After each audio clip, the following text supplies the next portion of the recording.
Alright guys, a quick one. Here, I'll detail how to turn off voice to text on iPhone. So if you want to turn off or disable voice to text on your iPhone, then here's a video for you.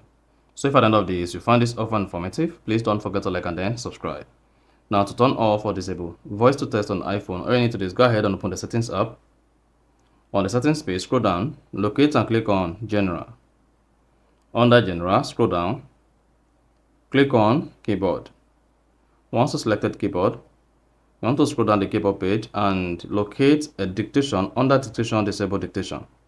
If dictation is enabled, go ahead and disable it. Then once you tap disable dictation, it should turn off. The information dictation uses to respond to your request is also used for Siri and will remain on Apple service unless Siri is also turned off.